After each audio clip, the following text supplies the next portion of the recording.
心保守我心，勝過保守一切。聽則已聽神的話語，我一生果效是由心發出。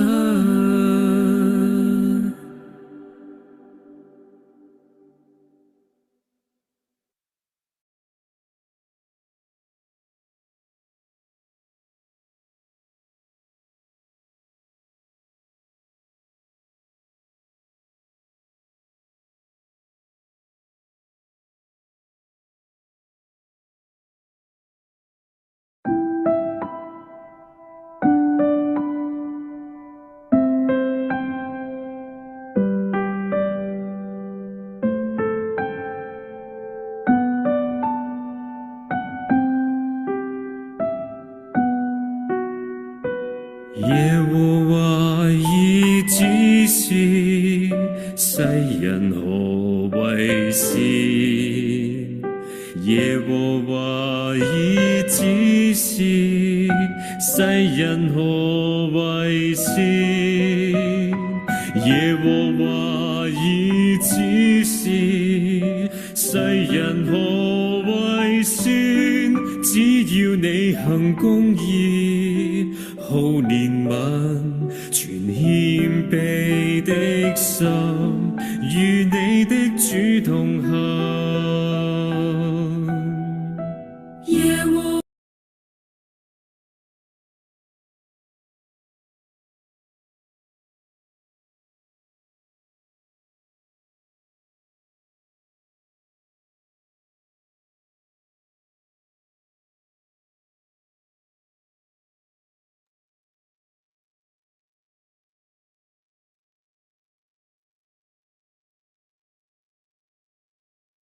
各位大家晚安，我哋等多1分鐘就開始課堂，而家係7:59，係啦，大家都可以試下你把聲，你個電腦個聲調到即係適當嘅 volume 啦，同埋你都揀一個舒服安靜嘅地方一齊去到上堂。咁我哋正式開始今晚呢一個創世記第2堂嘅課堂。我係高明謙，繼續為大家去到講解創世記奇妙嘅真理。我哋一齊祈禱啊！慈悲仁愛嘅天父，多謝你俾我哋今天嘅晚上一同去到學習。特別咧，我哋亦都好真係好想睇一睇人類始祖係犯罪墮落嘅故事。呢個嘅故事不單止一個故事咁簡單，而係成為一個生命嘅教材，一個嘅歷史，讓我哋看清罪嘅本相，亦都俾我哋唔會重蹈覆轍，重複前人嘅錯誤，幫助我哋不單止吸取知識。能夠更加去到改造我哋嘅靈命，增加我哋同你之間嘅關係，幫助孩子講解你嘅説話清楚明白。我哋一同去到謙卑領受，奉耶穌基督嘅名字祈禱，阿門。係啦，今天嘅晚上呢，我哋就會去到創世記嘅第2課，咁我就 recap 翻第一課入邊嘅內容，讓大家知道。上一堂呢，我哋就集中去到處理整個創世記嘅結構，同埋成個創世記嗰個創造嘅故事。我上個禮拜提到呢，就係入邊創世記有好多神話式嘅元素。我哋成日覺得神話同歷史係對立嘅，但係的而且確，創世記呢個歷史嘅敘事呢，係採用咗神話嘅元素，為嘅目的唔係要否定歷史嚇，因為入邊所記載嘅都係歷史，都係我哋嘅主曾經做過嘅事情。但係嗰個歷史係用神話式嘅手法去到表達，為嘅目的呢，就係要推翻又或者挑戰當時古近東一啲嘅神話嘅前設。大家千祈唔好誤會，就係話一開頭嗰個世界有空虛混沌、淵面黑暗，就等於咧上帝就創造咗邪惡。其實佢嘅意思唔係咁，佢嘅意思就係嗰個嘅經文係運用咗當時古近東認為邪惡嘅元素就係黑暗咧，去到暗示俾當時嘅社會去到認知，上帝戰勝黑暗就唔同嗰啲古近東嘅神明係要打好多次嘅同嗰個海怪打仗先至能夠戰勝得到。我哋嘅主一句嘅説話咧，就已經説有光就有光，就能夠戰勝黑暗。就我可以打個比喻，譬如你喺團契入邊玩一個遊戲，就話黑色咧係象徵罪惡，但係嗰張黑色嘅卡紙本身就唔係罪惡。大家明個意思啦，即係話黑色係象徵罪惡，但係唔代表黑色本身就係罪惡。佢嘅意思就係創世記1章2節提到嘅淵面黑暗嗰個黑暗係就唔代表上帝創造罪惡，上帝係有黑暗，又或者海係象徵邪惡嘅勢力，就唔代表海本身係邪惡。兩樣嘅事情，所以我哋亦都可以好放心啦，可以去海嗰度游水都冇問題。但係的而且確，佢係用咗古近東嘅暗示，去到話俾當時嘅社會去到認知，我哋嘅主一出場到底係一個點樣嘅上帝。不過我哋今日咧就集中去到處理犯罪呢件嘅事情啦。就係創世記第2章到第4章嘅經文嚇，同大家咧一齊去到睇啦。咁同一時間大家睇經文嘅時候咧，你亦都適宜翻開聖經啦。我亦都會咧轉嗰個 screen 啦嚇，俾大家你亦都有佢哋嘅筆記喺你嘅面前咧，咁變咗我哋上堂嘅時候就能夠得心應手啦。好嘛？咁我哋一開頭咧，想同大家第一睇，即係墮落犯罪呢一個嘅問題。我哋面對創世記第2、第3、第4章咧，其實我哋好多問題嘅。最核心嘅問題你會問啦，喂，咁其實神唔使創造嗰棵分辨善惡果樹啊？咁其實如果佢唔做呢棵樹，咪乜事都冇咯，係咪？咁嗰班嘅人類咧，就唔需要食嗰個所謂嘅禁果啊嘛。咁而嗰條蛇咧，亦都唔需要引誘佢。點解好似一個裝彈弓咁樣樣設一個陷阱，你要做嗰棵分辨善惡果樹咧？咁呢個係第一。第二，你會發現上帝嘅命令就係話，你邊一日你食咗嗰棵樹嘅時候咧，你就一定死噶噃。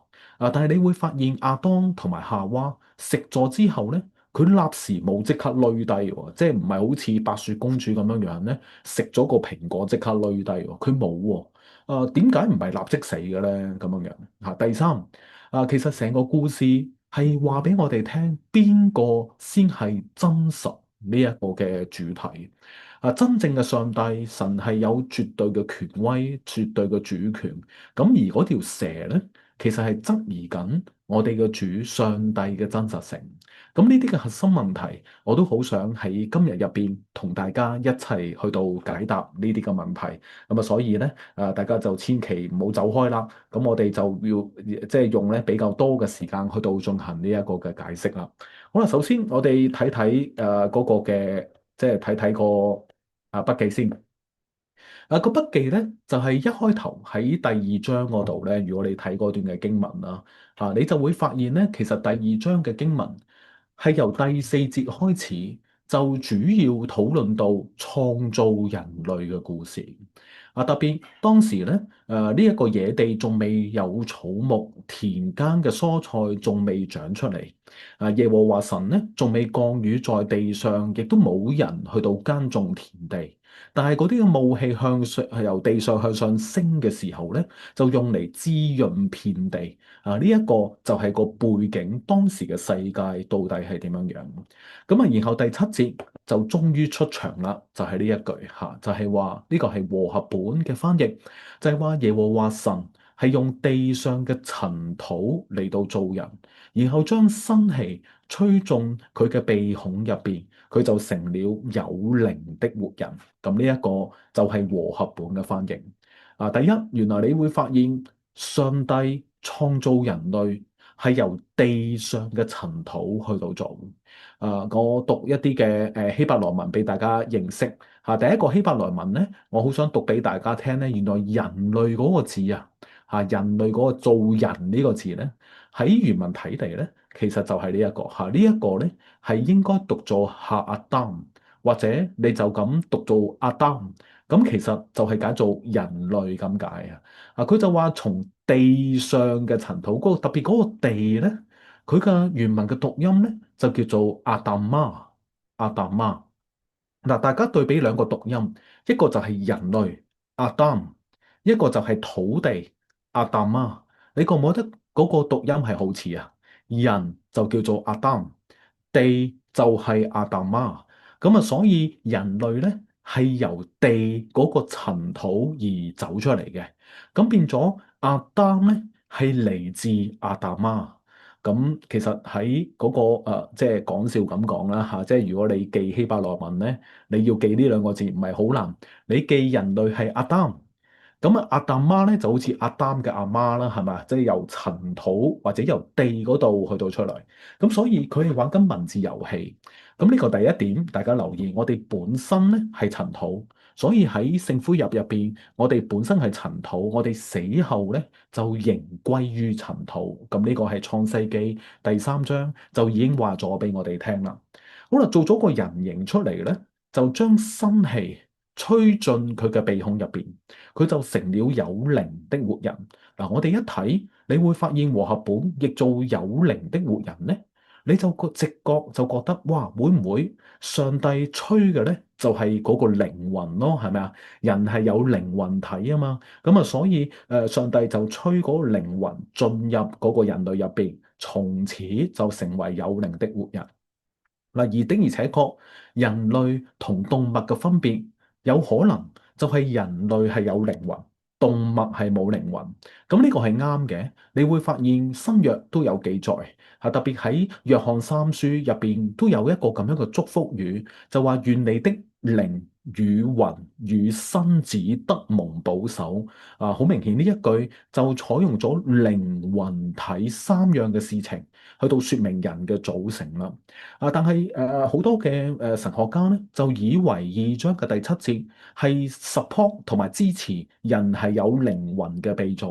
啊，但係如果你睇翻原文嘅話咧，你就會發現其實係第7節入邊佢最後所謂有靈的活人啊，呢一個嘅翻譯喺原文睇嚟咧就係呢一個，呢一個係應該讀做 nefesh haya 嚇。咩叫做 nefesh haya 咧？nefesh 就係解做生命咁解，haya 就係有生命咁樣嘅意思，即係話有生命的活物啊，你可以譯做有生命的活物啊，所以佢係冇講到靈魂嗰個字啊，係就只不過係一個有生命的活物，而話時話。呢個 nefesh haya 咧有生命嘅活物，其實就都係反覆出現喺創世記好多嘅地方嗱。譬如舉個例子，你見我呢個 logos 個 software 咧，就我用嗰個 haya 呢個字去到揾一揾，你就會發現 nefesh haya 即係有生命的活物嘅呢個字咧，都出現好多次啊嚇，包括喺1章20節。水要多多滋生有生命的活物。1章21節各樣有生命的動物。1章24節地要生出活物來。你見到嗰啲嘅有生命嘅活物包括咩咧？包括牲畜、昆蟲、野獸、各從其類等等。所以 nefesh haya 唔係講緊有靈魂的活人，而係講緊有生命的活物，或者咁樣講。一個昆蟲都係 nefesh haya，一個嘅即係走獸又係 nefesh haya，而人類咧同呢啲嘅動物本質上其實都係一樣，每一個都係 nefesh haya，有生命的活物。好啦，話時話，如果係咁，咁呢一段嘅經文就唔係講緊吹一個嘅靈魂進入人類嗰度，而係講緊吹一個生氣去到進入個靈魂嗰度嘅意思。進入人類嘅意思就係話啟動呢個人成為一個有生命的活物啦。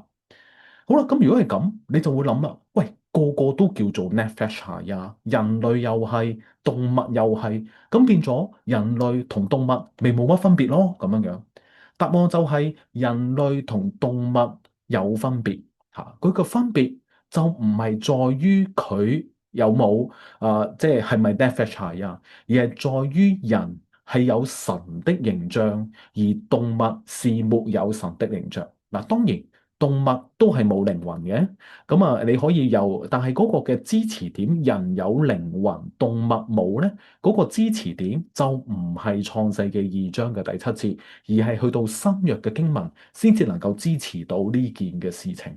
但係翻去創世記嘅話咧，你就會發現呢一段嘅經文係特登咧，讓人類要懂得謙卑嘅。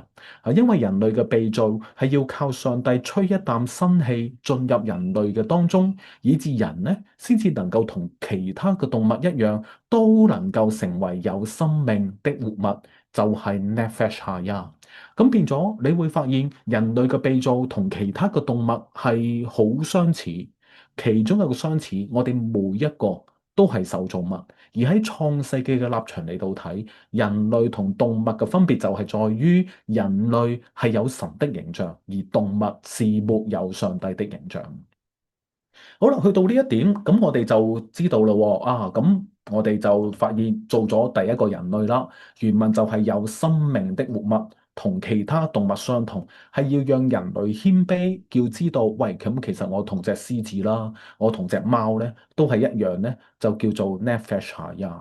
咁可能有人問，喂，咁靈魂幾時出現咧？其實比較明顯啲咧，就應該係新約，舊約都有嘅，不過都係唔係太明顯。新約嘅譬如舊約喺以西結書啦37章都有記載啊，入邊有靈咧進入嗰啲嘅骸骨，嗰啲嘅骸骨咧就成了強大嘅軍隊啊。類似呢個靈魂咧，同樣地喺以西結書嗰度都已經有，喺新約就更加明顯。不過創世記嗰度咧就唔見有啦。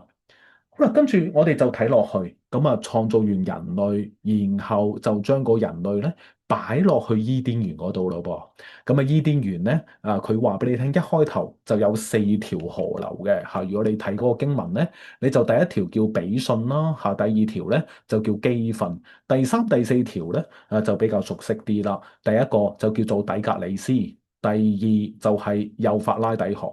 咁啊，特別底格里斯同埋即係幼發拉底河咧，就係而家嘅伊拉克，亦即係以前古代嘅巴比倫入邊，我哋叫做兩河流域中間啊嚇。咁呢兩條河就係一條就叫做 Tigris 嚇底格里斯河，一條叫做 Euphrates 就係幼發拉底河。兩條河嘅中間嗰塊嘅土地，通常咧嗰啲嘅人都叫呢塊嘅土地叫做米索不達米亞嚇，米索不達米亞係嚟自一個嘅字，就叫做 Mesopotamia。Mesopotamia，Meso 就係中間，Tamia 就係兩條河咁解，兩條河中間咧就叫做米索不達米亞。咁跟住有一條河咧，就叫做基訓咯嚇。基訓就環繞古實，古實喺邊咧？古實就係非洲，即係話呢條河咧就去非洲。有啲人咧就覺得呢條河其實係尼羅河嚟嘅。跟住第一條河咧就比較多人去到揣測，都唔係好清楚呢條河喺邊度，叫做比遜啦。不過佢提到呢4條河咧，正所謂河流，就係4大文明古國嘅發源地啊嘛。河流就係文明嘅開始，因為河流係好緊要，就係俾人類有水源去到耕田啦，係有水源去到飲用啦。所以河流咧就扮住文明嘅開始，咁變咗嗰個嘅伊甸園咧就有4條河流俾我哋能夠見得到啦。好啦，咁4條河之後咧，然後咧佢嗰段經文繼續做落去喎，繼續講落去就係話佢講食嘢啦，呢個係第15節。耶和華神就將那人安置在伊甸園，令到佢修理去到看守。然後重點就嚟啦，講罪嘅話咧，就係16同埋第17節係好緊要。16節一開頭就係講咗上帝對人類發出第一道嘅命令，這是上帝的命令。原來上帝嘅命令係一個正面嘅命令。嗰個命令就係園中各樣樹上的果子，你可以隨意吃。咁呢個係第一個命令。第17節就係第一道嘅禁令，就係話只是分辨善惡樹上嘅果子，你不可吃，因為你吃的時候就必定死啊！嚇咁樣樣。咁你會發現兩個嘅句法咧係對等嘅噃嚇，因為第16節咧你見我係你嗰個 screen 嘅右手邊啦，你見我用紅色 highlight 啲字眼啦嚇。第16節咁嗰個嘅和合本咧就譯做你可以隨意吃啊嘛，但係如果你原文睇嚟咧，你係應該譯佢係一種叫做強調式，係用個吃字嘅強調式咧去到描述嘅噃。即係話咧，園中樹上嘅果子，你一定要食啊！其實原來食嘢係上帝俾人類第一道命令，咁所以你去到食 buffet 咧，就係這是符合上帝的命令啊！你係咁食，隨意食，咁呢一個就係好合乎上帝嘅心意。上帝係好想咧，人類係咁食噶，即係冇問題啊，因為呢個係上帝俾你嘅一件嘅事情。但係如果你真係食咗分別善惡樹上嘅果子，你係唔可以食，你就一定咧就一定死啊！咁如果英文直譯咧好得意，16節你係應該譯做 You must surely eat 啊，你一定要食啊！最後第17節，你係應該譯做 You must surely die 嚇，咁你一定會死啊！咁成為一個平衡嘅句法啦。如果你跟從上帝嘅命令，你就係咁食啦。如果你違背上帝嘅命令咧，你係一定死喎嚇。咁呢一件事咧就已經記載咗喺第17節。嗱，等陣間咧，我哋就會講下乜嘢叫做死啊，因為犯罪的結果就係死啦。咁究竟係咩意思？我哋等陣再講。不過呢一個咧就係全球人類第一個命令同埋第一個嘅禁令。咁啊，所以個問題就係咩咧？個問題唔係嗰個焦點唔係嗰棵樹啊，弟兄姊妹。其實你可以變着第二樣嘢都得㗎。你有冇食嗰棵樹？即係話嗰棵樹唔係好似即係譬如白雪公主嗰個巫婆搽咗啲毒藥落去個蘋果嗰度然後一食咗就暈低，即係唔係咁樣嘅意思？即係話嗰棵樹冇乜嘢 magic 啊，即係冇乜嘢嘅魔術，你一熄咗就即刻累低。本身嗰棵樹係可能真係可以食，問題嘅焦點唔係嗰棵樹。問題嘅焦點係上帝嘅禁令，呢個先係個焦點。即係話你違背上帝所吩咐，呢一個就係罪嘅意思啦。即係一個罪嘅意思，係悖逆上帝嘅意思啦。咁變咗呢一度咧，嗰棵樹其實唔係一個重點。就算你冇咗嗰棵樹，上帝如果有啲嘢叫你唔可以做，你又做嘅話咧，其實就嗰棵樹咧就係嗰個意思啦。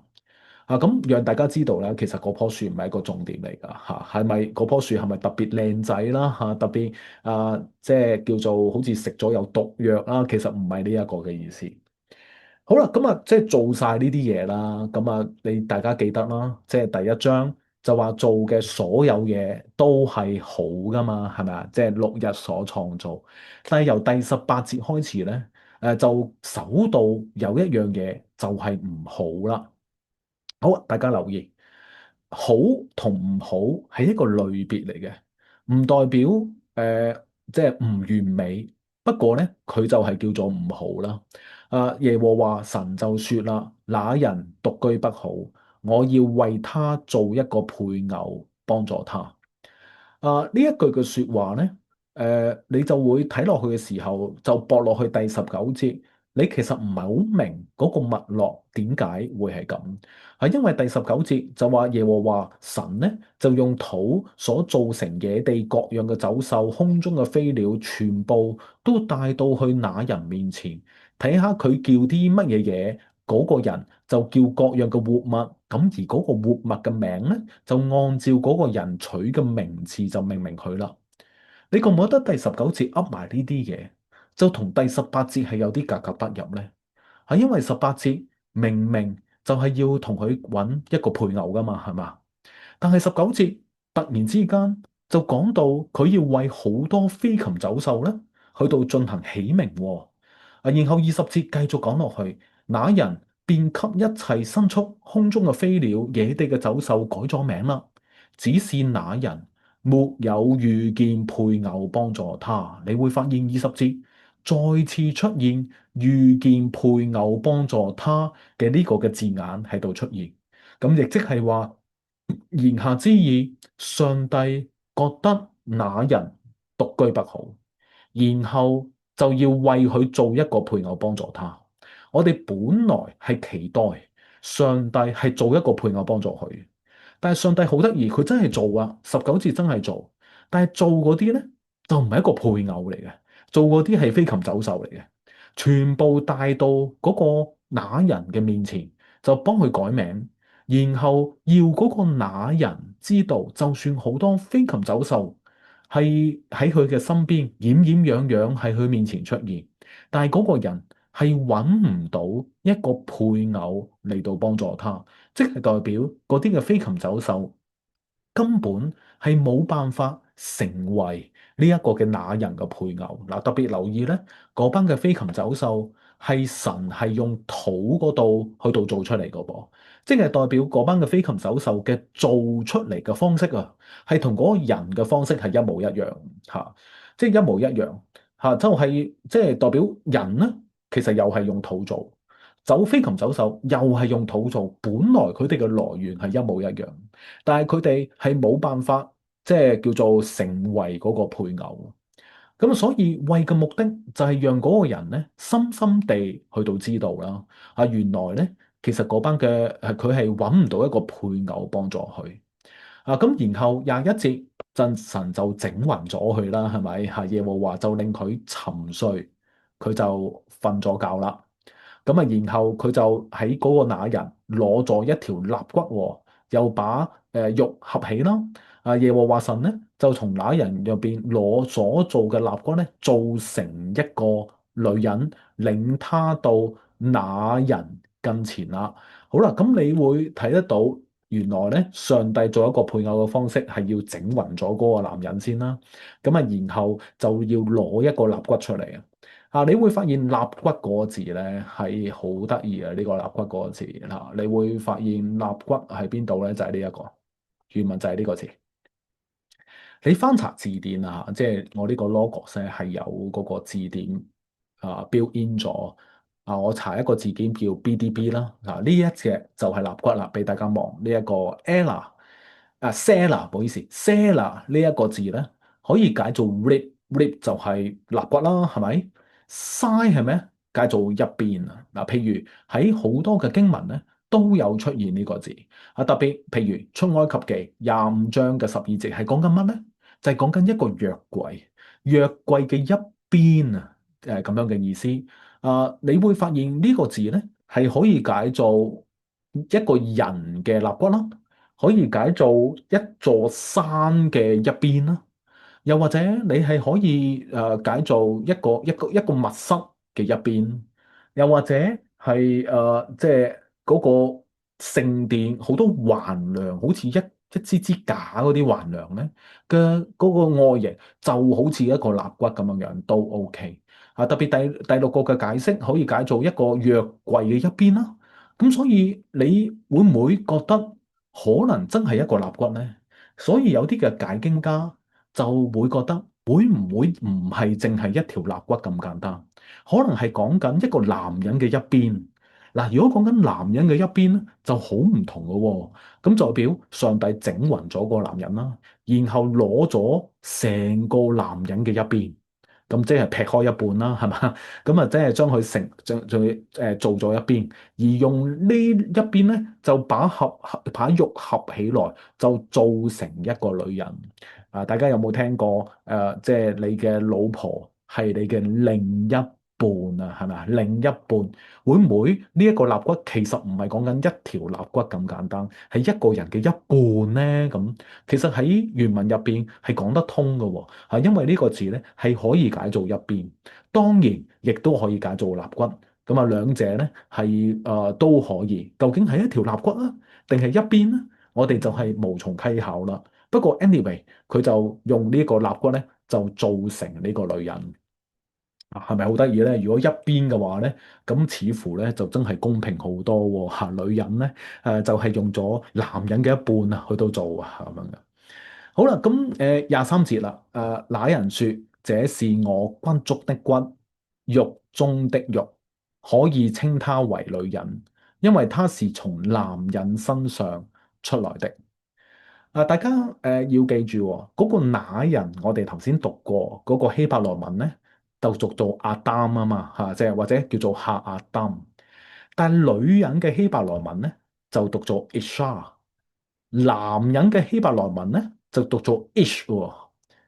你就會發現 Ish 呢個字喺呢一個位啊，首度出現。男人呢個字係首度出現，就唔係代表亞當唔係男人，其實佢都係男人。不過 Ish 呢一個字咧係更加説明佢係男人啦。好，即係代表可以稱他為女人 Isha，係呢個女人呢一個名稱咧係首度出現咧，係同一時間亦都出現男人呢個名稱啦。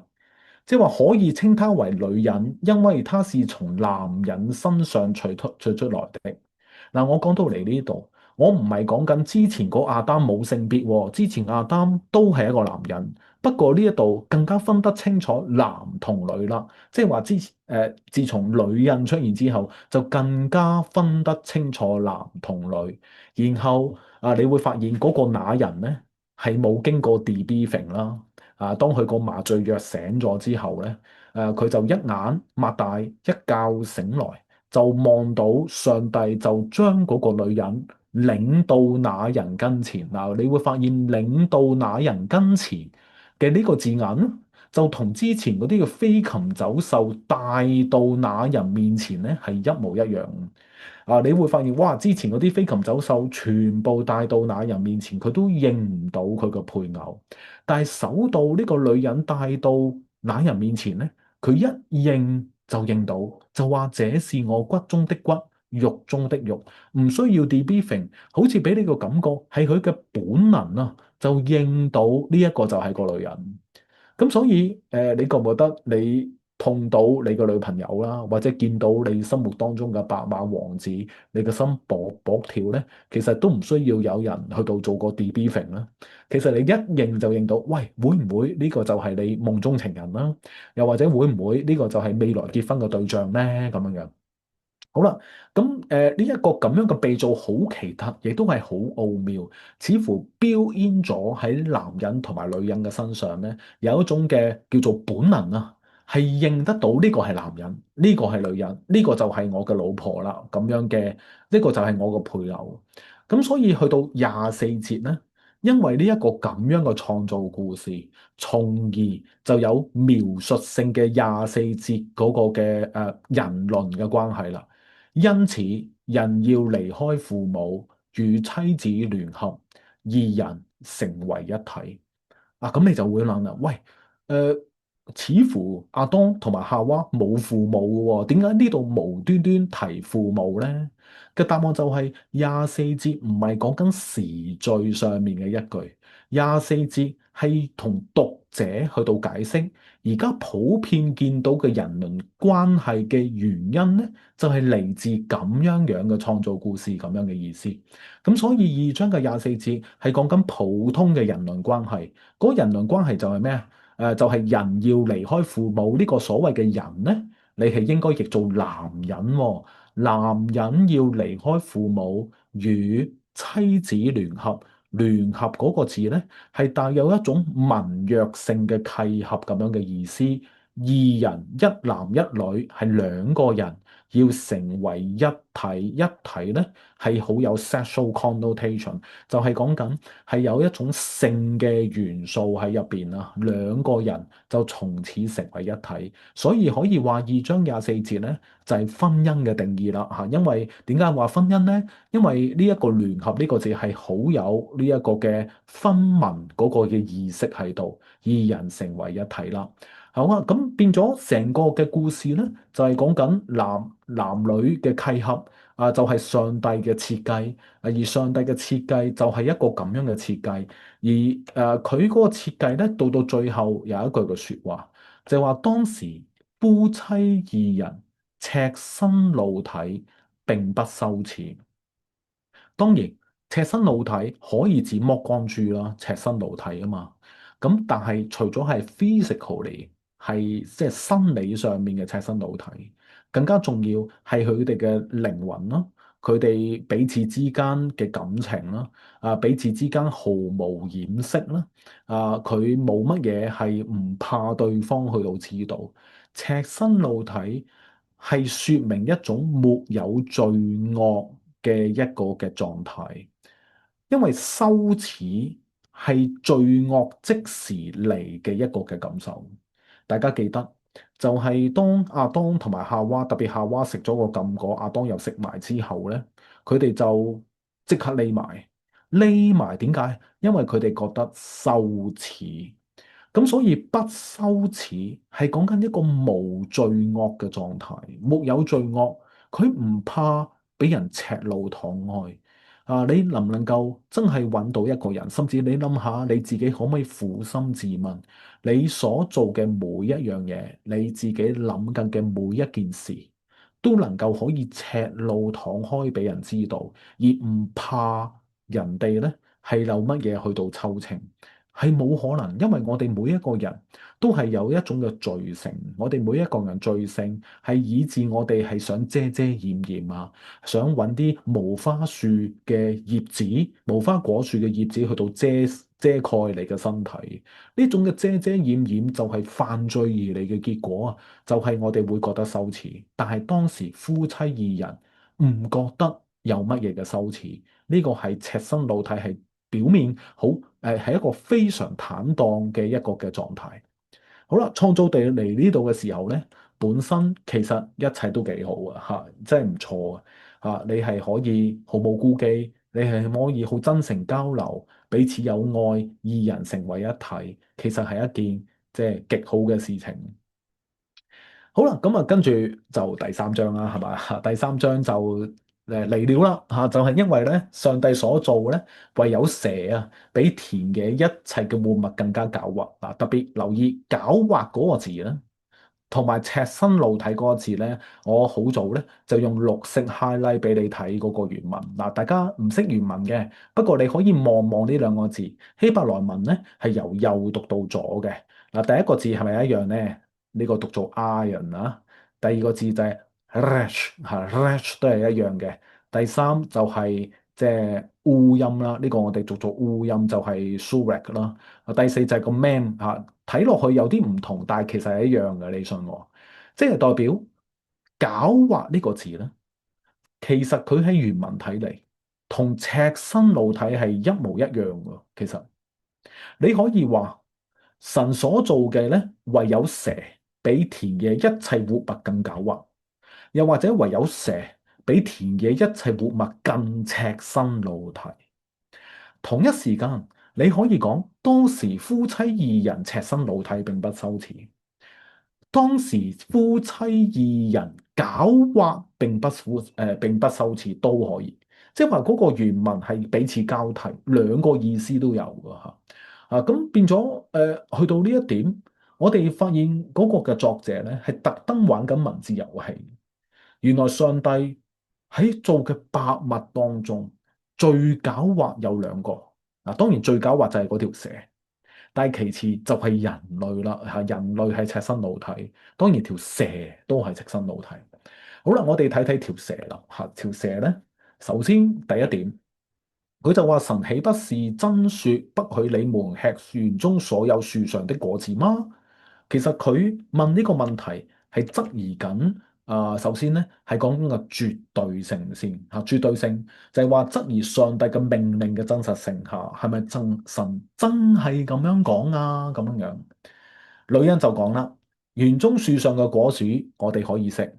唯有園中嗰棵樹嘅果子，神曾經講你唔可以食，亦都唔可以摸，免得你們死啊！你提到嚟呢一對咧，呢一度嘅時候咧，你就會發現嗰個女人所答嗰條蛇嘅內容，同當初上帝講嘅內容係有少少出入嘅。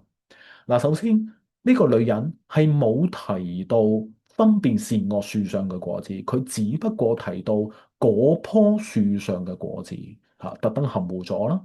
第二，神係咪真係咁講呢？神就話你們不可吃，但係嗰個女人咧就多咗一個不可摸喎。然後佢嘅後果就係免得你們死。你會發現咧，喺原文睇嚟咧，所謂免得你們死咧，係比較輕啲嘅，就同二章嘅17節，上帝提到你吃嘅時候你一定死咧，係重好多。上帝話 You must surely die，但係女人就話咧 Lest you will die，係咪好唔同啊？一個係 You must surely die，你死緊嘅。但係嗰個女人就話：啊，我將會死啊！咁變咗嗰個死亡對於嗰個女人嚟到講咧，當佢回答嗰條蛇嘅答案咧，你就顯示出其實佢對於死亡呢個後果就叫做咧吞單咗啦。啊，原來唔係默蘇呢單喎，係我會死喎咁樣樣。所以記得上帝嘅命令好緊要啊！咁你呢度咧就睇得出嗰個女人咧記唔係好清楚啦，咁樣樣。然後第四節佢就噏咗句啦，嗰個蛇就對女人說：你們不一定死。呢個係和合本嘅翻譯。What if 我話俾大家聽，和合本係譯錯嘅。佢譯做你們不一定死，其實真正嘅翻譯係應該譯做你們一定不死嘅。嗱，大家 get 唔 get 到個分別咧？你們不一定死，唔一定嘅。但係蛇咧就係應該講你們一定不死嘅。呢個就係犯罪嗰個嘅特徵啦。啊，上帝講，如果你真係有份愛情嘅話咧，你死緊嘅。又或者如果你違背上帝嘅命令，你死緊。但係嗰個人有嗰條蛇咧，往往就係將上帝話俾你聽犯罪個後果咧，將佢捏基咗，捏基即係將佢否定咗。啊，你食啊，係一定唔會死嘅。你分愛情啊，係一定唔會死嘅。啊，你做嗰件事係一定唔會死嘅。所以呢個一定唔會死咧，就構成我哋犯罪嘅結果啦。我哋唔信，原來犯罪係一定會有個下場，嗰個下場就會死。但係蛇嘅引誘就話俾你唔會噶，係一定唔會嘅。呢個係第四節話俾我哋聽。好啦，跟住嗰條蛇咧就俾咗個原因，就俾呢一個嘅女人喎。個原因就係因為神一早就知道嚇，我咁樣講咧係講緊原文直譯啊嚇。神一早就知道你哋食嗰一日咧，你哋嘅眼睛就會 open 啊，唔係講緊明亮，即係唔係發光啊，係講緊開咗你哋嘅眼睛就會開咗啦。你們就如神一樣，能夠知道善惡啦。嗱，所以呢一個就係犯罪嘅動機。犯罪嘅動機就係最後嗰句：你們便如神一樣。如神一樣就係人類犯罪嘅動機，亦都係條蛇引誘人類去到犯罪嘅一個最終嘅動機。我哋好想做咩啊？我哋好似好想神一樣，我哋好想做神。好啦，好像神一樣做咩啊？就係想知道善惡。好啦，你會諗，哇，好似神一樣知道善惡咪好咯？以神為認為善嘅事就為善咯，以神認為惡嘅嘢就為惡咯，有咩唔好啫？其實個答案佢嘅意思唔係咁樣嘅意思，佢嘅意思就係我就好似神一樣能夠定義善惡啊！嗱，咁就好唔同咯喎。你如果用神嘅標準去到定義善惡嘅話咧，你一定唔可以做神，你要做人啊！人就能夠要跟隨上帝嘅標準去到乜嘢叫善，乜嘢叫做惡。但係人唔滿足啊嘛，人係好想做神啊。幾時你會做神？就係用你自己嘅標準定義乜嘢叫做善惡，因為唯有神啊，先至係可以定義咩叫善惡啊嘛。咁所以如果你要定義咩叫善惡，咁你就做埋神啦，係咪啊？咁樣嘅意思。咁呢個係好恐怖，用人嘅觀點，用自己嘅立場定義乜嘢叫做善惡。咁啊，呢個係一個引誘，嗰個引誘係好大嘅引誘。嗰個引誘就係我可以做神，定義乜嘢叫做善惡。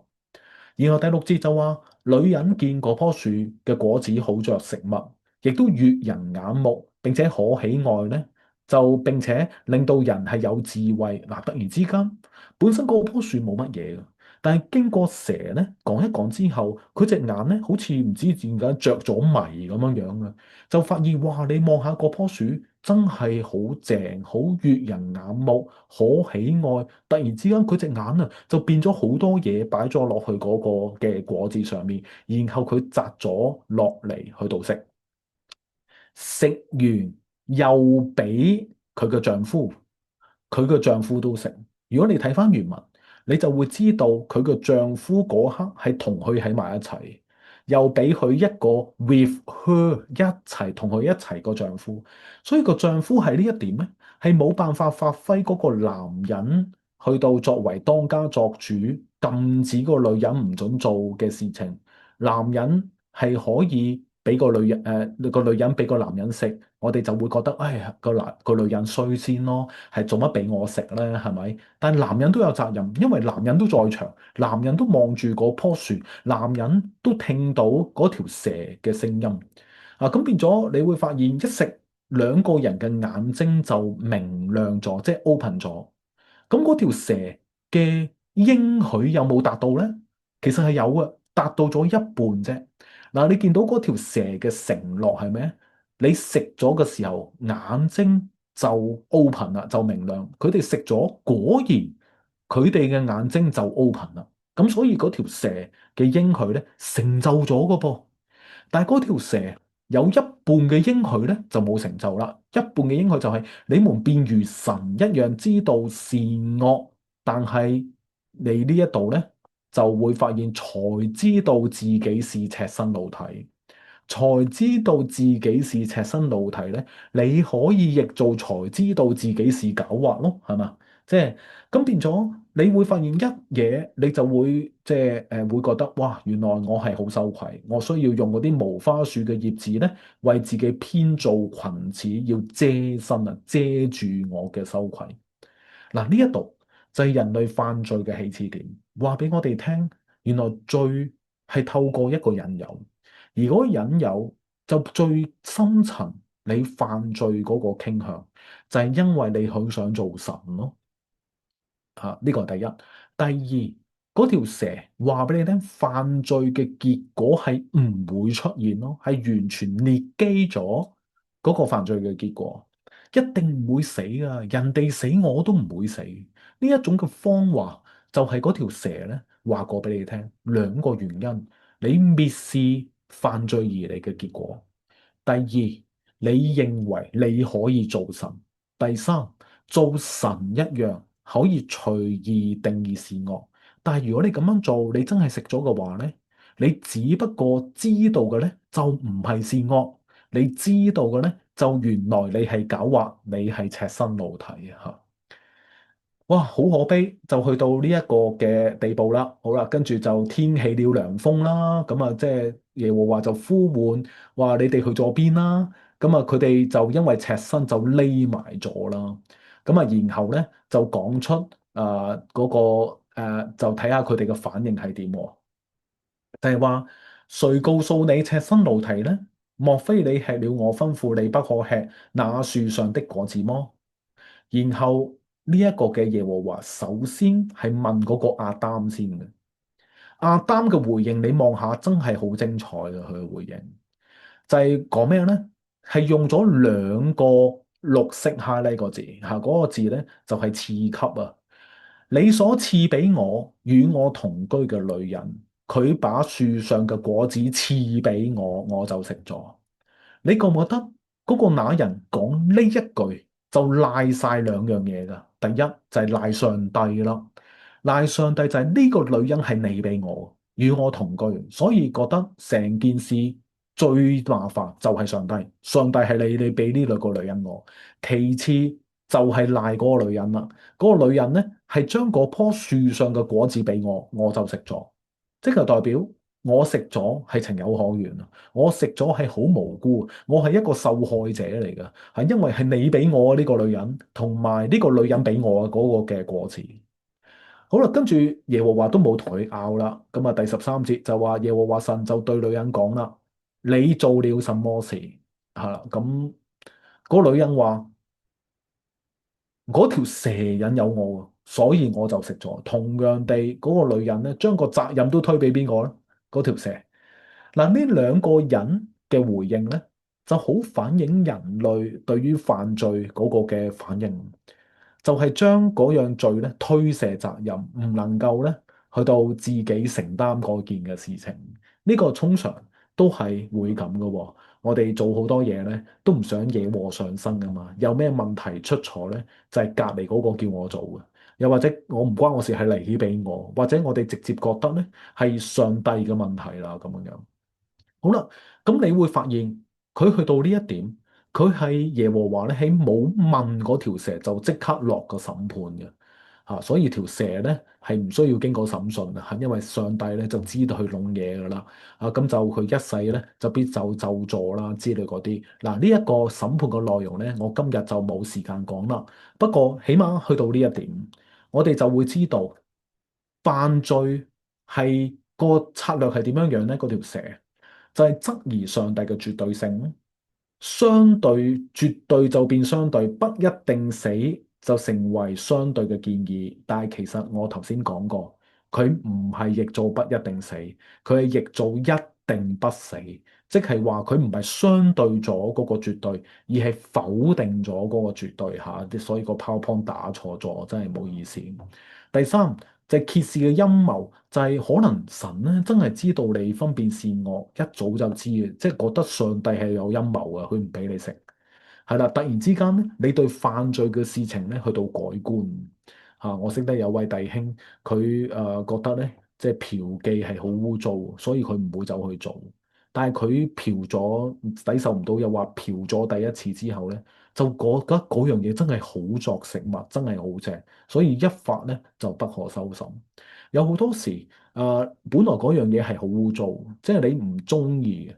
但係你做咗之後咧，就一發不可收拾，就好似呢個果子一樣咧，好作食物嘅一種咁樣嘅特徵。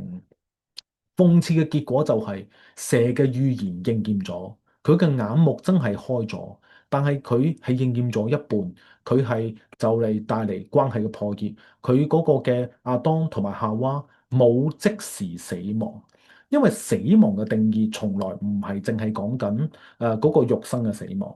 而係講緊關係嘅破裂啊！嚇，即係破裂，破裂咗咩咧？之前大家都係合一嘅，骨中嘅骨，肉中嘅肉，二人成為一體。犯罪咗之後，你再唔係我骨中嘅骨，就將所有嘢推俾嗰個女人啦，而女人就推俾嗰條蛇，大家就係互相推擋，甚至係將嗰個矛頭就指向上帝。呢個女人係你俾我，所以我哋就從而睇到咩？犯罪係帶嚟人與人之間嘅隔離，同樣地，犯罪係帶嚟神與人之間嘅隔離。罪的工價乃是死，死亡係對屬靈嘅層面嚟到講咧，係一個關係嘅用詞，而唔係一個物質嘅用詞，唔係一個即係你冇咗生命咁簡單。死亡係一個關係嘅破裂，永遠嘅破裂嘅一種咁樣嘅情況啦。咁所以死亡呢件嘅事情咧，咁就係佢唔係講緊肉身上面，佢係講緊關係上面嘅一種個破裂。我俾個即係嗰個嘅理據俾大家望望下，嗰個理據就係啦，你望下路加福音呢一度，大家記得就係嗰兩個兒子啊嘛，係一個小兒子分咗家產，呢個就係浪子啦，浪子的比喻。嗰個爸爸咧講咗一句啊，就話只是你這兄弟是死而復活、失而有得的。嗱，特別留意死而復活。喂，明明佢都冇死啊，明明佢都攞咗班家產，最多係生活老到啲啫，餵豬哨啫，或者食豬哨啫，佢都未至於死啦，佢能夠翻嚟。但係佢個爸爸咧，係描述呢個小兒子係死而復活。即係話佢以前嘅生命係如同咩啊？如同死亡嘅意思，而死亡就係關係嘅破裂嘅意思啦。同樣地喺《申命記》30章嘅15到20節係講緊福禍尋命。我今日將生與福、死與禍尋命在你面前，你遵守耶和華嘅誡命就有生命，違背上帝嘅誡命就面對死亡。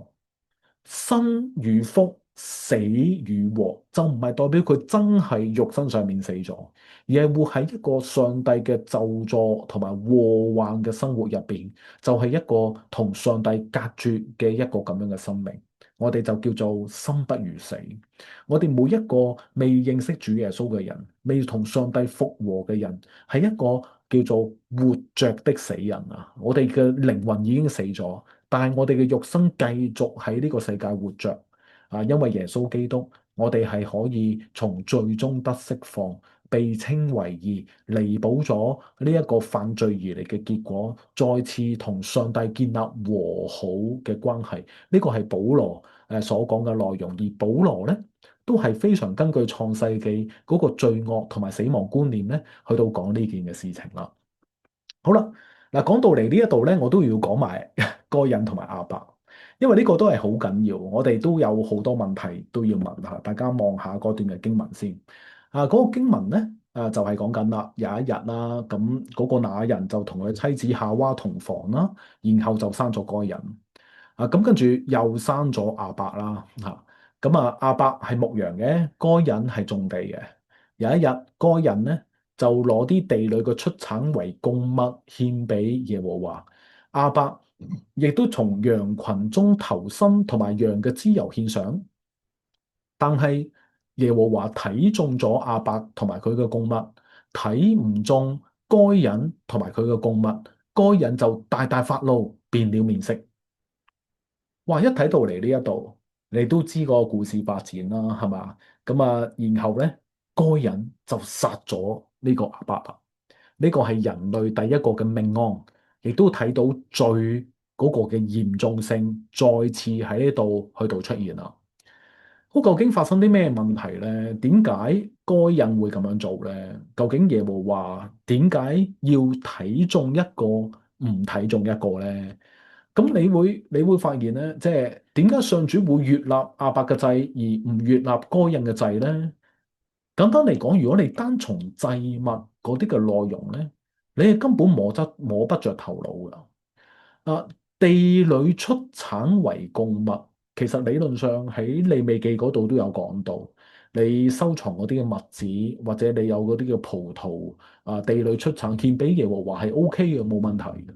亞伯又將羊群當中頭生同埋羊嘅脂油獻上都冇問題嘅，因為呢個頭生係令我哋諗起就係逾節啦嚇，逾節嗰個殺長子之災咧，嗰隻羊代替你死咗，然後搽佢個血上去門楣，變咗你個長子唔使死。從此嗰個首生咧就係象徵係要歸俾上帝，因為上帝買贖咗、救贖咗你個長子唔使死，所以就要獻頭生。羊嘅脂油咧，利未記第3章都講過，脂油係屬於耶和華，所以佢都獻上。嗱，就咁睇嗰個供物，你係好難比較得到咧，邊個係好過邊個㗎嚇？即係會唔會？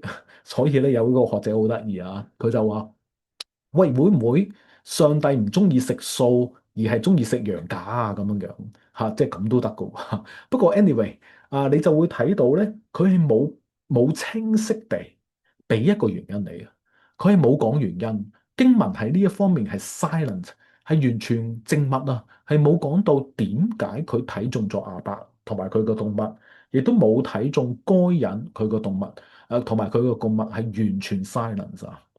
好啦，問題個焦點咁呢個第一點就我哋睇到啦，這次係殺人嘅罪喎，個錯係咪該隱呢？會唔會上帝都有錯呢？所以有一本書喺1997年出版㗎啦。呢位學者嗰本書嘅名咧就叫做《The Curse of Canaan》。咁呢一本書咧，佢提出呢個女人嚟㗎，佢提出一個概念叫做 scarcity 同埋即係plenitude plenitude 係啦，scarcity 就係解做稀缺，plenitude 就係解做充足。咁前者亦即係 scarcity 咧，就係神所創造嘅嘢咧，都係有限嘅，所以咧上帝係逼人去到爭嘅。結果就係該隱同埋哈伯、以掃同埋雅各嘅例子咧，就一定咧係兄弟互相殘殺嘅。兄弟互相你爭我奪，點解淨係悅納一個祭咧？兩個祭都悅納咪冇事咯。點解你淨係祝福一個兄弟咧？你祝福雅各，唔祝福以掃，兩個都祝福咪冇事咯。咁啊，所以呢本書就係咁樣提出啦。嗰個錯係錯在邊個啊？就係錯在上帝咯。啊，上帝點解要創造呢個世界係 scarcity 咧？就唔係 plenitude 啦，就係比較充足嘅概念咧，咁樣樣。咁所以嗱，舉一個例子俾大家睇，咁啊變咗有好多嘅學者咧，都有佢唔同嘅角度同埋觀點去到睇落去。嗱，問題個 test 係咪真係容許咁樣去到解讀啦？咁俾大家望一望啦。個問題嘅關鍵就係呢一句嘅。呢一句第六節。第五節，只是看不中啦，咁啊，該人就大大發怒，變了面色嗱，特別留意變了面色咧，你係應該譯做佢塊面跌咗落嚟啊，塊面跌咗嚟，即係窿面啦，成塊面跌咗落嚟。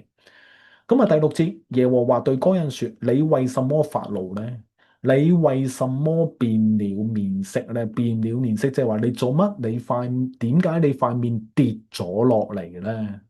咁啊，然後就出現第七節啦。第七節係被譽為成本創世記最難解嘅一節之一啊！嗱，你望下我喺呢一度 Logos 咧引用咗一本嘅釋經書啊，呢本釋經書你望下呢一句啊。呢本係咩咧？咩釋經書咧？就係、是、NICOT 啊，The Book of Genesis 啊，佢個係啦，呢本幾好啊！呢本釋經書NICOT 啦，佢就咁樣講，It is fair to say that this is one of the hardest verses in Genesis to translate and to understand。你會見到呢個學者都咁樣講啊，呢一句啊係成個創世記當中最難理解嘅一句之一，最難理解。最難去到翻譯，同埋最難去到理解。嗱，我講個問題俾大家認識啊。個問題就係你若行得好，豈不蒙悅納？你若行得不好，罪就伏在你門前。他必戀慕你，你卻要制服他。嗱，你一睇呢一句，你睇到一句豈不蒙悅納，即係話。上帝悅納亞伯嘅祭物，就係佢因為佢行得好咯。點解該人唔悅納啊？就係因為你行得不好咯，所以就唔悅納啦。咁表面睇，你覺唔覺得和合本淨係引導你作出一個咁樣嘅結論啦？就係你若果行得好，豈不蒙悅納？即係話你就係做得唔好咯，所以就不蒙悅納啦。嗰個問題就係，如果你翻查原文咧，原文嗰個字咧就係呢個字啊，呢個字，呢個字咧係咪解做悅納咧？你就會發現原來唔係喎。你翻查嗰個字典，你望一望 BDB 就係個字典啦。其實佢係解做 exaltation 即係或者叫做 uprising 啊，uprising。佢意思就係 lift up 啊，即係話升起、舉起咁樣嘅意思啊。咁所以呢個字咧就唔係解做悅納喎，呢個字係解做舉起啦。咁變咗我哋就要諗成個嘅意思你就好唔明啦。嗰個意思就係你若果行得好，豈不舉起？咁舉起啲乜咧？呢個係我哋第一個問題。第二個問題，邊個舉起邊個咧？經文冇講，係咪上帝舉起該人咧？定係該人舉起一啲嘢咧？我哋完全唔知道，因為就咁一個舉起啫。而舉起呢個字係 adjective 嚟嘅，就係形容詞，就係可以話豈不舉起的咁樣嘅問號。你嗰個文句咧係最難就係呢一點。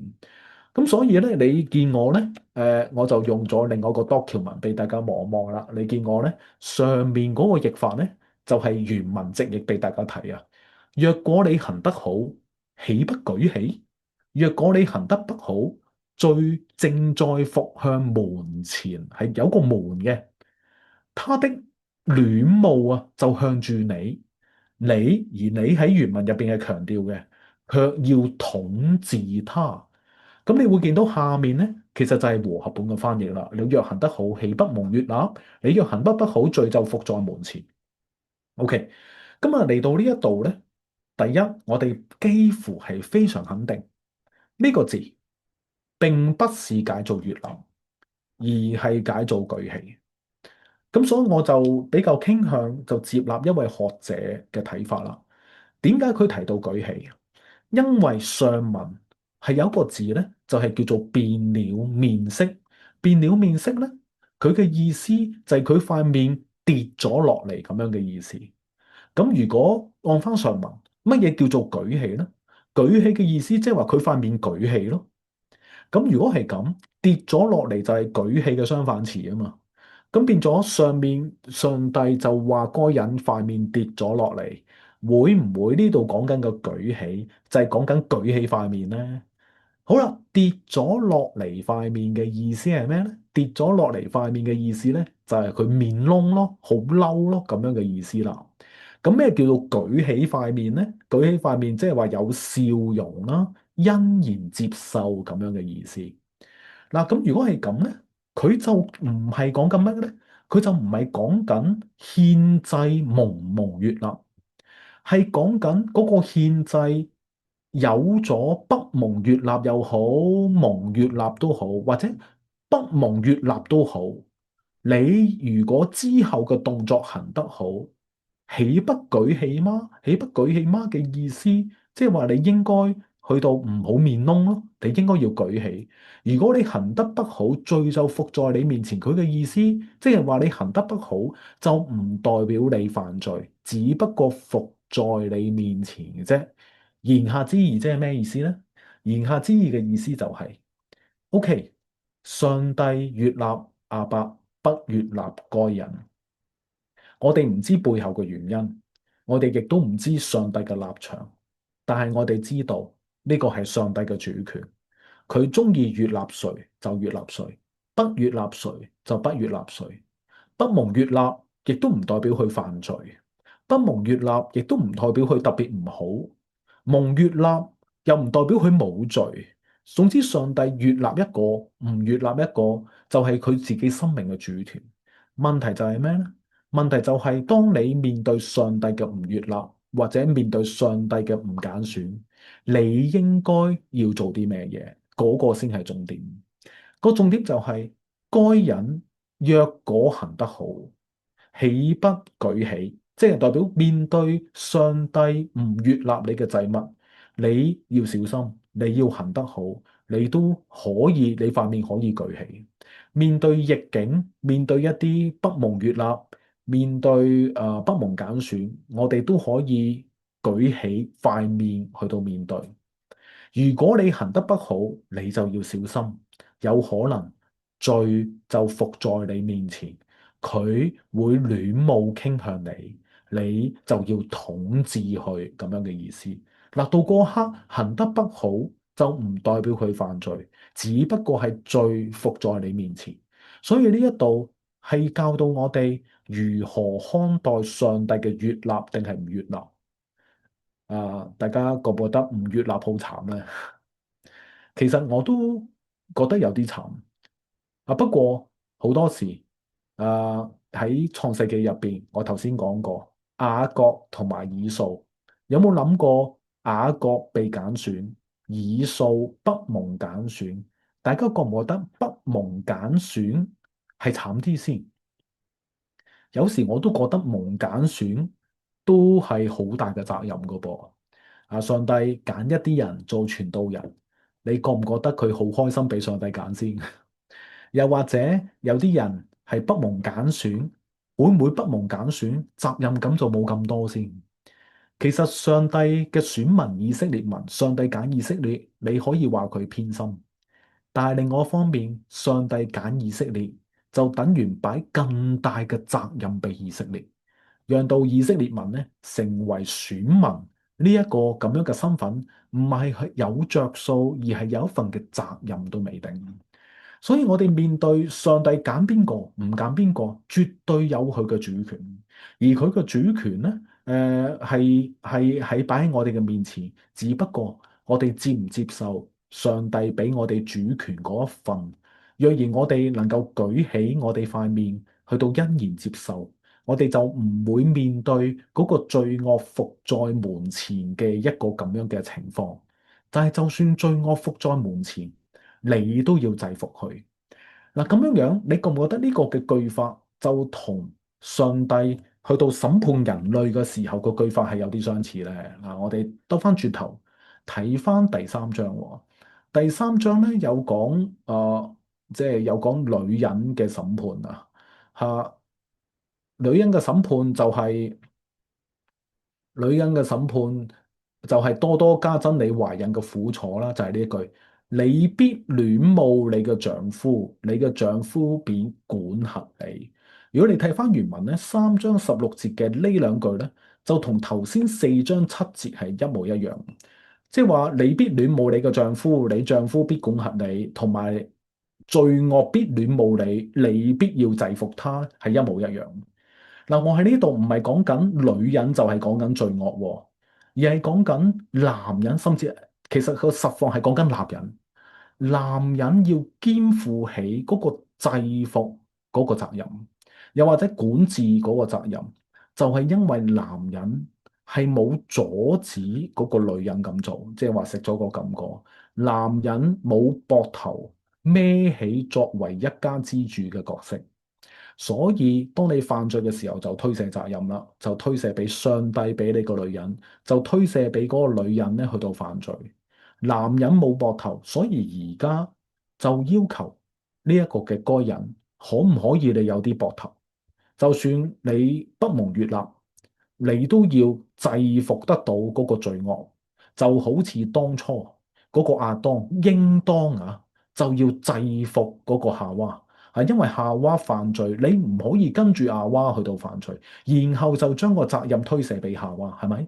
其實佢唔係指控緊嗰個女人，係指控緊嗰個男人嘅。其實咁變咗，你會發現呢個就要提醒你，罪惡嘅 pattern 係會重複，而重複就係講緊佢嗰個罪惡會戀慕你，你係要擔起膊頭去到制服佢。嗱，最後咧，你都知道該人就冇咁做啦，然後就殺咗嗰個亞伯，呢個係即係全球人類第一個謀殺案啊！嚇，第一個謀殺案咁變咗，你會發現創世記第二、第三章同埋第四章咧係好多對應。嗱，譬如犯咗罪之後，就呼喚那人，你喺邊度啊？耶和華喺呢個該人犯咗罪之後，就問你嘅弟兄喺邊度啊？然後男人同埋女人都推卸責任，然後該人亦都推卸責任。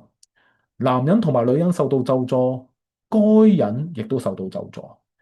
男人同埋女人受到耶和華係用皮子做衣服俾佢，同樣地，耶和華亦都恩待呢一個嘅該人，立一個記號俾佢，免得人遇見就殺死佢。亞當夏娃就算犯咗罪，同房都生到一個仔。同樣地，該隱同埋佢嘅妻子都生咗一個仔。嚇，主要就描述罪惡點樣破壞神與人之間嘅關係。但係該隱同埋亞伯嘅故事進一步咁樣樣去到描述罪惡點樣破壞人與人之間嘅關係嘅。殺人係人與人之間永久嘅隔離嘅關係啊！嗱，最後咧，你會發現咧，該人做咗一個城啦。你會發現後面嘅經文嘅描述，就似乎俾你覺得嗰個科技咧，就係咁進步喎。嗱，譬如呢一度啦，就係該人啦，就生咗個仔叫以諾啦，又起咗座城啦，話人類都幾勁，可以起城啦。咁啊，生咗好多個仔啦，以諾之後生到拉密，拉密就娶兩個老婆，首度娶兩個老婆嚇。咁啊，然後亞伯咧就係即係住帳棚噶啦，係畜牧業噶啦，然後又識得吹簫啦，跟住又打造各樣嘅銅器利器啦。你會發現19到22節係講緊咩咧？講緊人類嘅科技啦，比較先進啦，好多嗰啲嘅住棚，好多畜牧繼續去到發展。但係人類嘅道德咧，每況愈下喎。嗱，譬如呢一度拉麥咧，就對佢兩個妻子講啦：若殺該人，遭報7倍；殺拉麥，即係殺佢自己啊，就必遭報77倍。佢嘅意思即係話人類咧係要報仇啦。你殺該人就報7倍，你殺我啊就要70個7倍啦。即係人類嗰個報仇係越嚟越嚴重嘅一個咁樣嘅後果。所以殺人嘅主題咧，就係該隱同埋亞伯當中嘅主線啦。就連該隱嘅後代咧，都係殺人嘅後代。拉麥咧本身係以眼還眼、以牙還牙嘅觀念，一定要報仇啊！直到幾時咧？直到亞當同埋夏娃生咗實特啊，實特與當時嘅人咧再次求告耶和華啦。好啦，咁嗱呢個表我哋睇咗唔睇啦？所以你會發現到去到第四章打後咧。你就發現人類就分咗兩種後代嚇，一種咧就叫做該隱嘅後代，係一個殺人嘅世代，罪大惡極嘅世代。然後另外一種就叫做實特嘅後代，而係求告耶和華嘅名嘅後代。而挪亞咧，正正就係實特嘅後代，係代表敬虔嘅後代。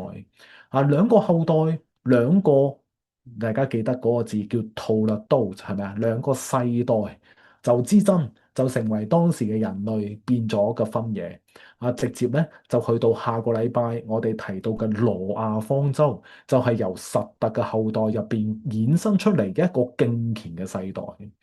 咁所以去到呢一點，我哋亦都會知道罪惡不斷咁樣去到蔓延，係透過殺人去到彰顯。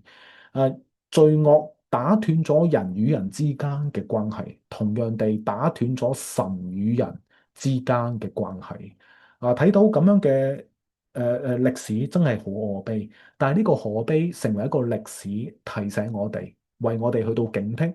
有好多時犯罪都係基於呢啲嘅原因，就係你唔理解，亦都故意否認犯罪而嚟嘅後果就係死亡。第二，你好想好似神一樣。第三，你好想咧去到神一樣，去到定義乜嘢叫做善，乜嘢叫做惡嘅呢回事而呢一樣嘢咧，就係彰顯喺該隱嘅後代入邊。殺人就係因為咧，佢係冇辦法去到接受即係自己嘅祭物不蒙悅納嘅呢件嘅事情。就咩咧？係冇辦法接受上帝嘅主權呢件嘅事情。好啦，咁我哋睇到嚟呢一度啦，咁我今日講解咧就都差唔多啦，所以我哋睇睇咧，可以點樣樣可以回答大家嘅問題喎。我首先睇一睇大家啲問題先。好啦。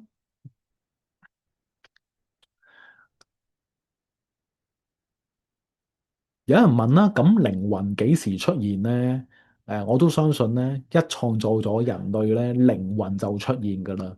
不過創世記咧係冇講清楚係呢一點啫，只不過後面咧亦都有講啦。譬如舉個例子，我頭先提到嘅以西結書嘅37章入邊有提到嗰啲嘅枯骨然後有靈去到進入佢哋，佢哋就成為有靈的活人啦嚇。然後咧就能夠成為強大嘅軍隊。好多學者都覺得入邊咧其實就係採用咗創造呢個嘅觀念，去到使嗰啲骸骨去到復活。所以靈魂咧喺嗰度就已經有佢嘅即係證明同埋存在。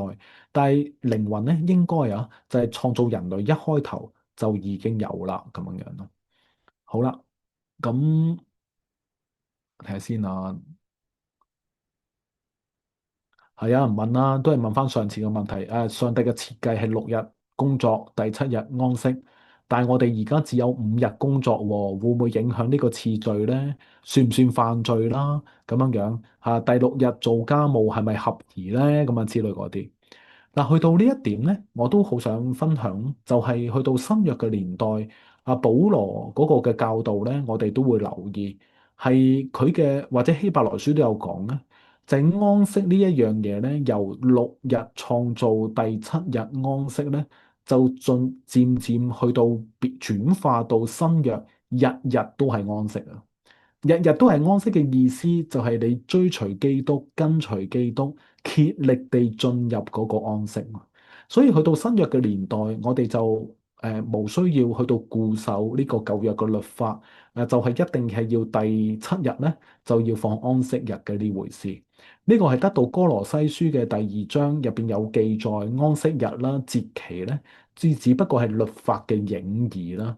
本體嘅真像耶穌已經嚟咗咧，我哋就無再需要去到固守呢啲嘅律例啊。咁既然係咁，所以你五日工作嘅都唔會犯咗安息日啦，又或者犯咗唔算犯罪咁樣嘅意思啦。啊，其實我哋只要追隨基督進入神所設定嘅安息，同埋我哋盼望未來添加即係新天新地嘅真正嘅安息咧，就已經係合乎上帝嘅心意啦。咁樣。OK，好啦，咁點解神要創造狡猾的生物咧？咁啊，其實咧，呢個問題係創世記冇解答到嘅，或者咁講，我哋冇辦法預期咧每個問題喺創世記都能夠得到解答，因為經文真係冇講。或者咁講，神係創造咗條蛇，更加說明上帝就係創造主，蛇係被造物嘅呢一個徹底嘅唔同。大家記住呢個唔同唔係升 level 嘅唔同，係一個本質上面嘅唔同。咁呢個唔同係即係呢個經文去到說明，所以我都即係解答唔到點解係會創造狡猾嘅生物。同樣地，你亦都可以問點解創造狡猾嘅人類咧？咁樣樣吓。好啦，咁啊。好啦，上回提到啦，創世記嘅詮釋角度應該採取文學進路，而唔係歷史進路。點解文學進路係較好嘅進路？有冇其他進路？哦，我就唔係講咧文學嘅進路係較好嘅進路嘅，文學進路都係其中一個進路。畢竟成個創世記都係一個文學嘅作品啊嘛。咁如果文學進路其實都係好合理啦嚇，因為你即係譬如六日創造嗰個平衡嘅結構啊。咁呢啲都係文學進路俾我哋睇到。歷史進路咧，其實就係喺現代人先至會有，因為我哋好講求歷史嘅真實性啊，會唔會講求嗰個文本啊，佢嗰個來源啊，佢嗰個甚至係個考古啊，都係講緊歷史嘅進路。或者咁講，我哋睇呢個聖經咧，除咗係好想知道 historical fact，更加重要就係要知道 historical meaning，即係話上帝寫嗰段嘅歷史有乜嘢嘅 meaning。而個 meaning 咧，我自己個人認為用文學進路咧係比較容易去到 discover 嗰個 meaning 嗰度，咁所以我就採用咗咯，係啦。好啦，如果唔採取歷史進路，會否與福音派一直認為聖經是全史實對立啦？哦，咁又唔會，你唔用嗰個進路嘅啫，就唔代表採用文學進路嘅人咧，就否定咗歷史嘅真實性，又或者聖經嘅歷史嘅真實性啊，兩者係唔對立嘅。當然，你採取歷史進路，亦都冇辦法證明得到嗰個係歷史，但係你都會相信嗰個係歷史噶嘛，咁樣樣咯。好啦，福音派是否堅持聖經是全史實都係嘅？咁如何在忙碌中受安息日？係啦，如果你要尊重聖經嘅話咧，我都覺得要尊重保羅啦。因為保羅去到新約咧，其實都係安息日啊、節期咧，已經唔再需要去到遵守，因為呢啲只不過係律法嘅影兒，就好似贖罪祭啊、贖愆祭呢一啲，我哋亦都唔再需要喺現代嘅教會入邊拖隻牛嚟去到獻祭。同樣地，我哋現代嘅教會亦都唔再需要守住棚節啊，即係逾越節嗰一啲，因為呢一啲係保羅嘅立場，同埋希伯來書嘅立場咧，都係律法的影兒。真相嘅基督已經嚟到，咁啊，所以呢啲影兒咧就已經過去，唔再需要去到遵守啦。咁變咗就係咁樣樣，係啦。所以安息日就唔係一日咯，安息日係一種你追隨基督、跟隨基督進入生命當中嘅安息嘅一個咁樣嘅狀態。而呢個狀態咧，就喺希伯來書嗰度都講得好清楚。咁所以安靜喺神入邊，同你係咪有好多嘅侍奉，未必係一個對立嘅一種咁樣嘅局面。問題就係我哋係咪真係進入耶穌基督所要求我哋進入嘅安息啦？咁啊，當然呢個安息咧，可能要即係往後詳細再同大家去到分享啦，咁樣樣。好啊，罪係從哪裏來咧？係咪本身就有咧？其實我諗罪咧。就係嚟自你對上帝嘅禁令嘅否定咯，同埋咧對上帝嘅悖逆啦。咁呢個就係嗰個犯罪，又或者好想同神一樣知道善惡，如神一樣咧，咁啊罪咧就係咁樣嚟。咁如果係咁咧，其實係假設人類其實係有絕對嘅自由意志咯。即係話嗰個自由意志唔係假嘅喎，唔係一個扯線公仔喎。嗰個自由意志係真嘅自由意志，咁你先至會有犯罪嘅可能性啊嘛，係嘛？咁所以自由意志係説明一種嘅關係，關係彼此之間咧能夠赤露敞開、真誠相愛嘅呢個關係，係上帝創造美好嘅設計嚟嘅。但係呢個設計咧係即係蘊含住人係有自由意志呢件嘅事情啦，咁樣樣。好啦，OK。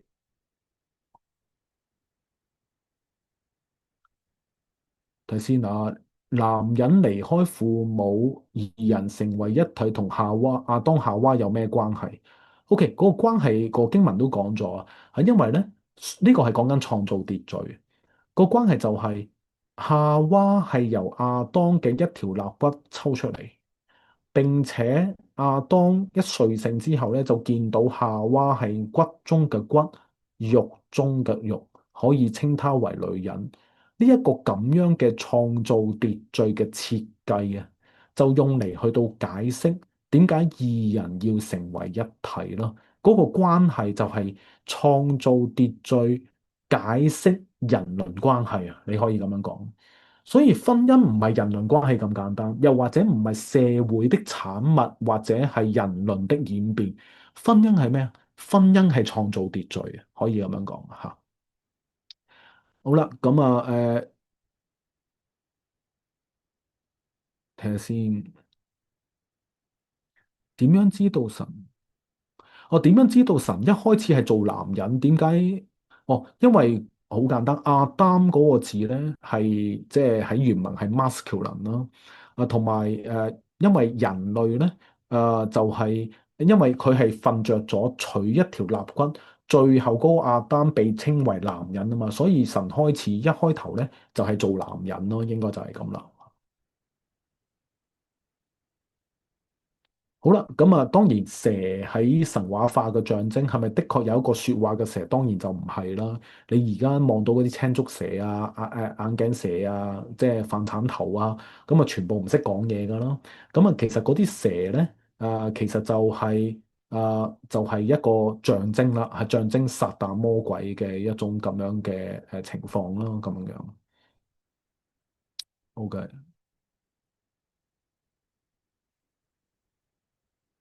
好啊，咁啊有人問啦，請問3章4節點解要會譯錯？我真係唔知啊。不過即係話面就係不一定死同埋一定不死啊。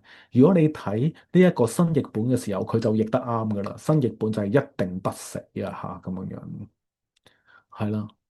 咁好啦，咁經文咧，有人問點解會有蛇呢個反派嘅存在咧？啊，經文真係冇交代，冇交代點解會有蛇呢個反派？會唔會係時間空間某個點就係撒旦嘅墮落定係點咧？咁呢個創世記嗰度冇交代啊，咁樣樣。係啦，咁會説話嗰條蛇係一個即係魔鬼嘅象徵啦，咁啊，所以會説話嘅動物係有少少嘅咁樣嘅感覺啦。係啦，咁啊，你講得啱啦，重點就唔係嗰棵樹，重點就係違背上帝嘅命令，導致犯罪同埋死亡，唔理會犯罪而嚟嘅結果就係死亡。嚇，係啊，你講得啱，即係重點唔係嗰棵樹啊嚇，咁樣樣。係啊，大家都好緊張嗰個説話嘅蛇，其實都係一個象徵啊，係講緊即係魔鬼撒旦啦咁樣樣。其實你如果睇真啲個原文咧，嗰原文除咗譯蛇之外咧，可以譯做好多嘢啊。即係個原文可以喺其他地方譯做海獸嘅噃，又或者巨獸喎，又或者啲海怪都得嘅喎。所以嗰條原文和合本譯做蛇咧，其實都係一種譯法咯，咁樣樣。咁譬如啟示錄啊，都講到撒旦係一條古蛇啊，係條龍啦，都有好多唔同嘅表徵會走出嚟啊嚇。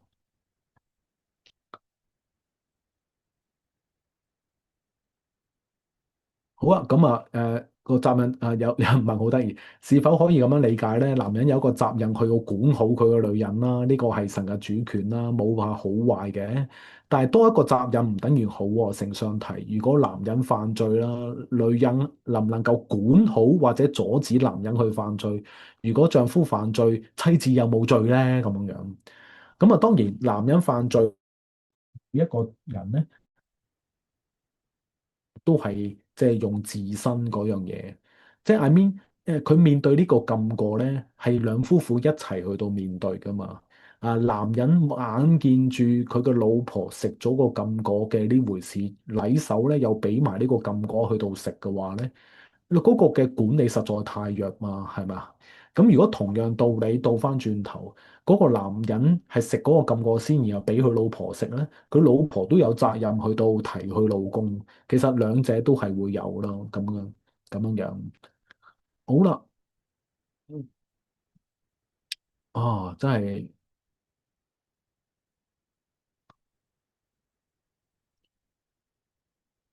啊，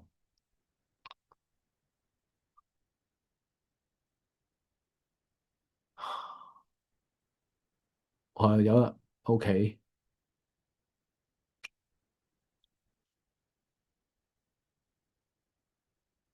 係啦，行得不好不代表犯罪。那麼什麼是行得好，什麼是行得不好啦？呢個我都係即係講過，就係你蒙上帝悅納與否啦，嗰個反應啊，就係行得好與不好啦。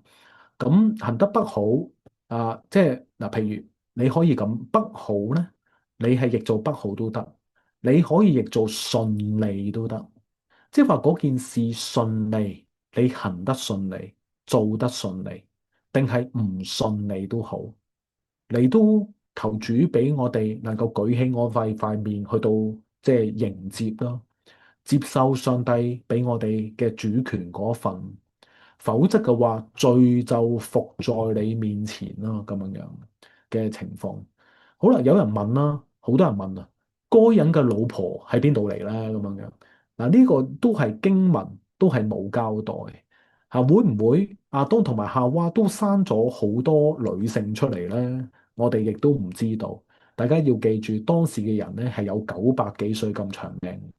會唔會係真係其他啊亞當同埋夏娃生出嚟嘅嘢，又或者係亞伯已經生咗啲仔女，佢先至死？我哋真係完全唔知道，所以我都係答唔到啊。其實該隱嘅妻子邊度嚟咧？我哋根本都喺個嘅文本入邊都係唔知道。不過咧，我哋亦都相信都係源自亞當同埋夏娃而嚟啦，咁樣樣。好啦，睇下先啊。係啦，為何蛇所說的應許能夠應驗？嚇，更嚴格嚟講咧，蛇講嘅應許係一半應驗，一半冇應驗。點解能夠應驗？其實都真係唔清楚。或許蛇咧，其實都某程度上都知道上帝嘅心意同埋結果都未定，因為佢知嘅。神豈不是說啊嘛？咁但係佢知，但係佢唔係攞嚟信服，佢係攞嚟咧去到否定咯。又或者係引誘人類犯罪啦，你可以咁樣講，係啦，係啦，我都好希望能夠即係大朗比較多人問嘅問題，我都解答得到啦。咁變咗時間都到9點半啦，咁啊希望今堂咧都成為我哋每個人嘅警惕啦，同埋提醒犯罪咧罪呢件嘅事情，自從墮落咗之後咧，就成為我哋人類好多嘅困擾同埋議題，係會越嚟越嚴重。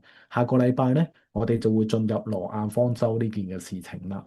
咁啊，所以我哋今晚到呢一度，祝大家身體健康，亦都俾我哋咧能夠對罪呢件事情有所反思同埋提醒。我哋今晚到呢一度啦，祝福大家，拜拜。